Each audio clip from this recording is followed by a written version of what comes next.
Hola, el uso de librerías es común en nuestros desarrollos de Access y estamos acostumbrados a ellas. Para poder utilizarlas es preciso que las incluyamos en las referencias de nuestra base de datos. Podemos hacerlo manualmente y todos sabemos cómo hacerlo. Nos vamos a nuestra ventana de código, nos vamos a herramientas, referencias, nos aparece una lista de referencias, seleccionamos la que queremos utilizar y ya está.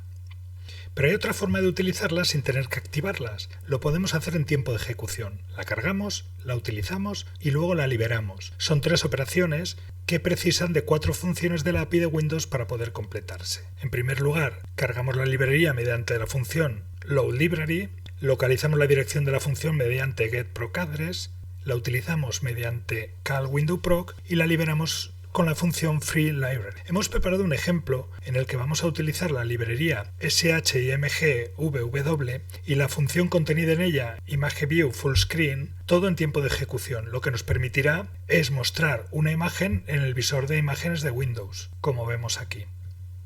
Vamos a ver el código. Declaramos 2 variables long que contendrán por un lado el identificador del módulo y por el otro el identificador de la función. La primera función que utilizamos es loadLibrary, que tiene el argumento nombre del módulo. Si se trata de una librería .dll, podemos escribirla sin la extensión, aunque podríamos también utilizar un módulo ejecutable .exe, pero esto ya lo veremos en otro destello. En el caso de que trabajemos con librerías propias, deberemos indicar la ruta completa de nuestra librería. Si es una librería de Windows, basta con indicar el nombre. Esta función precisa de otra, porque una vez que tenemos el identificador de la librería, necesitamos el identificador de la función y lo hacemos mediante getProcAddress.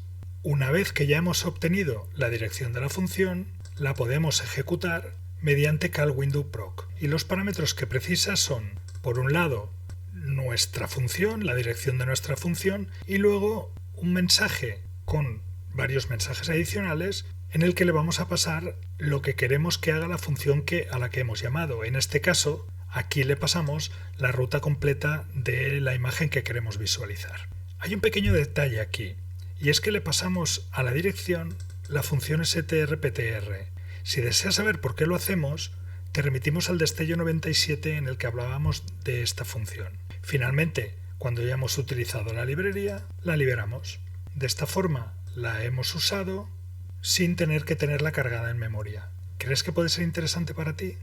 Bueno, esperemos que te sea útil en tus desarrollos. Nos vemos pronto.